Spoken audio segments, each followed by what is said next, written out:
Happy New Year! Welcome back to Bookish Brits! Sorry? Oh. Okay, sorry. Happy New Year. Welcome back to Bookish Brits. How you all doing? I recommend a couple of aspirin and some water. Okay, why don't you go back to bed? Come back when you're feeling a bit better. Okay? Alright then. So, hi! Everybody else that's still here and not hungover, welcome back to Bookish Brits. It is 2014, January the 1st. Yay! First video of the year!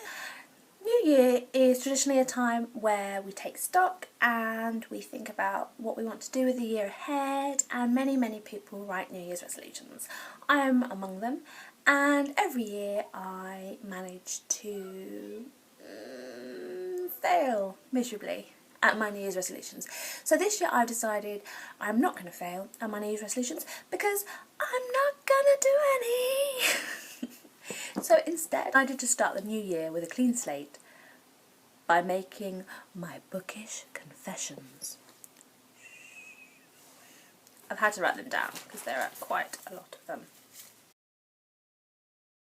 I am a bad parent.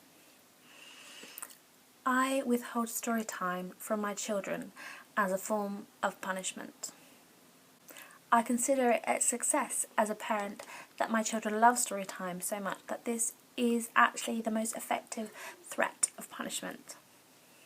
I stay up way too late reading books, and then I blame my tiredness on my children getting up early in the morning. I bribe my children with books. Ooh. I once arranged my son's first birthday visit to the London Aquarium so that it would coincide with a Maggie Steve Otter book signing. I judge books by their covers. I admit this. Anybody who doesn't is lying to you. I like my series to match, so much so that I will go out and rebuy the series so that I have the matching covers and the matching sizes. It doesn't matter how much I love you, how big a book fan you are, how much you promise me that you will take care of it. I do not like loaning out my hardbacks. They are my babies, and I feel anxious every time I loan one out to somebody. I don't know how many books are on my TBR pile. I don't know how many books I own.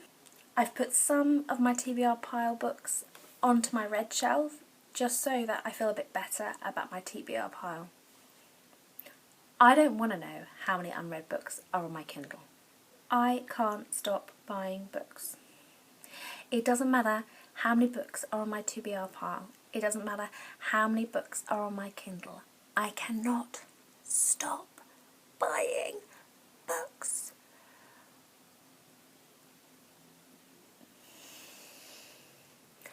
I have been known to hide my book purchases from my husband, sneaking them in. This book, darling? No! I've had this book for years! Weeks it's been sat there. I pre-order books regularly, so often that, unfortunately, despite pre-ordering them, they sit gathering dust on my shelf. I adore my Kindle. Adore it. Love it. I buy cheap, trashy romances for 50p and gobble them up like you would not believe. I have on more than one occasion got to the end of a book and immediately bought the sequel with the intention of reading just one chapter, then suddenly discover that it's 4 in the morning and I have completed the sequel. I consider the progress bar at the bottom of the Kindle a personal challenge. A challenge I call the 80% challenge. If I am reading any book and it is beyond 80% read, I will not put that book down until it is finished. I misuse paperbacks. Not only do I like to read my paperbacks holding the book in one page, like so, folding the cover back on itself, but also I will grab whatever is to hand in order to mark my page. So I have been known to use bills, postcards, train tickets, socks as bookmarks, and if I can't find a bookmark, I've also been known to either fold back the page or place my book face down on a table. Don't hurt me. And my final and probably most sinful bookish confession, one that I only perform on paperbacks.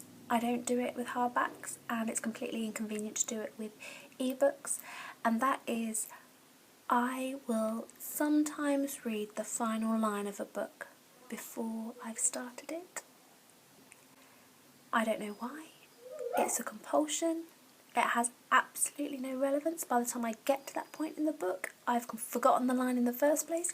It's completely out of context. It is meaningless, and yet I cannot resist doing it. So there you have it. Forgive me, bibliophiles, for I have sinned. These are my bookish confessions. Now, make me feel better. Tell me yours.